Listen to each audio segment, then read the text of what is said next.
Muy bien, iniciaremos revisando la relativa estabilidad política entre 1900 a 1944. Decir sobre este periodo que los gobiernos marcaron una ruptura respecto a la forma tradicional de llegar al poder. Se practicaron los principios constitucionales de la no reelección y el uso del voto como forma de ser elegidos. 7 de los 9 presidentes fueron civiles y el resto militares. Provenían de las familias más ricas del país y estaban vinculados con los intereses cafetaleros. Las primeras 3 décadas del siglo, el café se consolidó como la principal fuente de exportación, de la cual dependía en gran manera la economía, que estuvo controlada por un pequeño grupo de terratenientes. La estabilidad permitió emprender el proceso de consolidación del Estado salvadoreño. Se impulsó la modernización del ejército y aumentó el aparato estatal. La construcción del ferrocarril y el telégrafo permitió al Estado tener una mayor presencia y control sobre el territorio. Estas obras fueron costeadas con préstamos externos y con el aumento de ingresos provenientes principalmente de la exportación.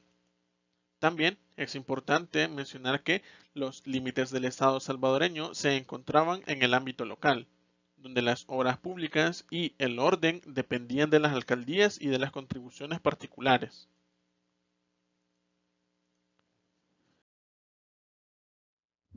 Muy bien, estaremos revisando ahora el auge de la República Cafetalera.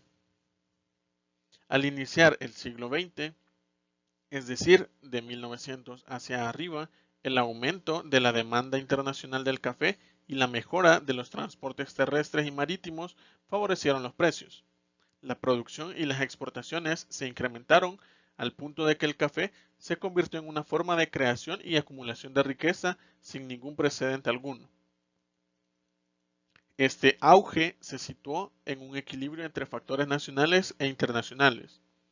El café se convirtió en el principal producto de exportación y estaba sujeto a los cambiantes precios del mercado que se basan en la demanda y en las crisis políticas de los países compradores. Por otra parte, el grano era cultivado por pequeños y medianos agricultores, que vendían sus cosechas generalmente por adelantado a los precios que dictaran los exportadores. Luego, también es importante mencionar que esta dinámica nacional originó constantes debates sobre la diversificación de las producciones nacionales, la creación de una moneda propia para sacar de circulación a las extranjeras. Se habló también de fomentar el crédito agrícola, sin arriesgar la propiedad de la tierra. La carestía de maíz y frijoles empezó a hacerse sentir como resultado del creciente agotamiento del suelo cultivable. Además de que los esfuerzos por solventar estas situaciones fueron tímidos o se quedaron escritos en proyectos. El Estado contaba con pocos recursos para fomentar la diversificación y otras actividades debido a que no había impuesto fijo a su principal exportación, ya que era considerado perjudicial para los productores y también para los exportadores. Pero vamos a hablar específicamente ahora del café.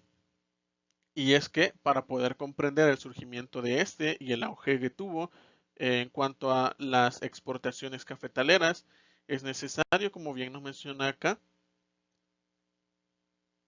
es necesario mencionar el proceso de reestructuración agraria que empleó la producción de café, la estructura de la tenencia y propiedad de la tierra, la cual se cambió mediante la abolición de tierras comunales en 1881 y de los ejidos en 1882. Después de la Primera Guerra Mundial, el café alcanzó más del 90% de las exportaciones. La tierra cultivable estaba plantada con café, en disminución del área para maíz, frijoles y otros. La economía quedó limitada a una pequeña industria local de alimentos, bebidas, jabón y algunos productos textiles. Se fomentó el cultivo del enequén y el hule. El resto de la población cultivaba para su propio consumo y producía artículos artesanales.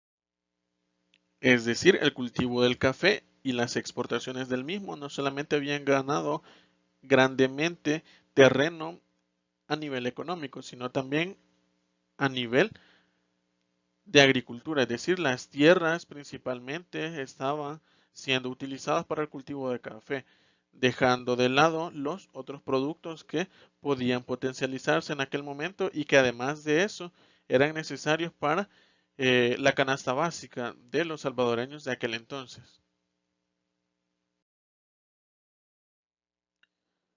Bien, vamos a hablar ahora sobre nuevas fuerzas sociales productivas. Iniciando por lo que se nos menciona acá acerca del incremento de las actividades económicas. En el contexto del auge agroexportador trajo cambios sustanciales a la sociedad salvadoreña, tanto en el campo como en la ciudad. En las fincas de café y plantaciones de caña de azúcar, el número creciente de jornaleros estuvo acompañado por la vigilancia de la policía para resolver los constantes conflictos laborales. Además, se dieron leyes en contra de la vagancia. Por otra parte, también nos menciona que la ciudad experimentó un crecimiento demográfico y espacial, así como aumento en la complejidad de sus actividades. En las principales ciudades y pueblos cafetaleros, cabeceras departamentales y en algunos centros agrícolas importantes aumentó la demanda de bienes y servicios ligados al consumo, construcción y de tipo legal.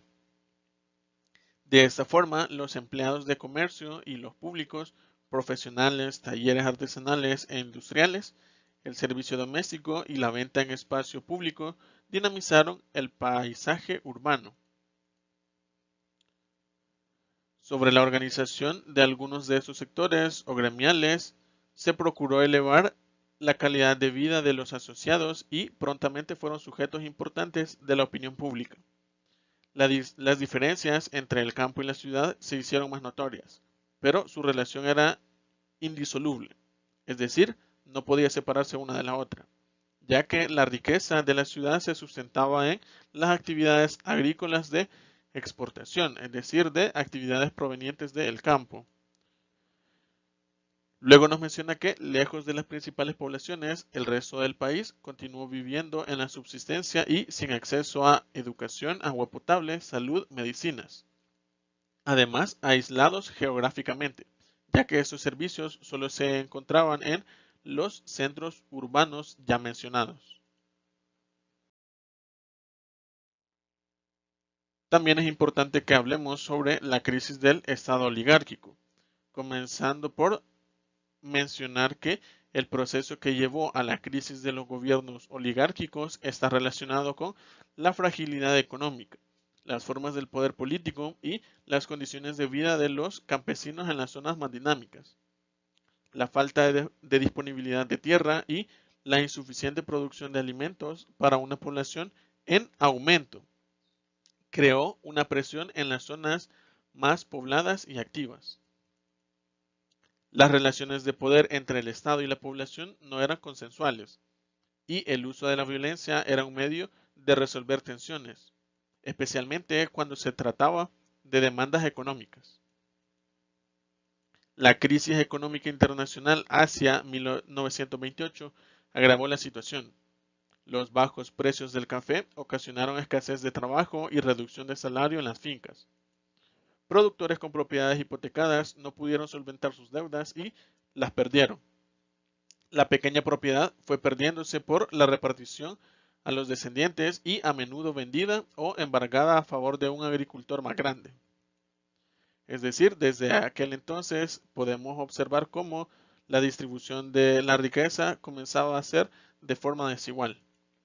Este contexto fue propicio para la difusión del comunismo, especialmente por el tema de reformas que permitían acceso a la tierra para trabajarla de forma comunal o colectiva, tal como se hacía en el pasado.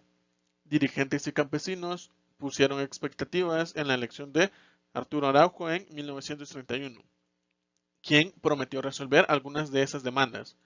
En los meses siguientes, la situación se volvió insoportable. desatando una incontenible ola de protestas. En este ambiente se organizó un grupo de militares para dar un golpe de Estado en diciembre del mismo año.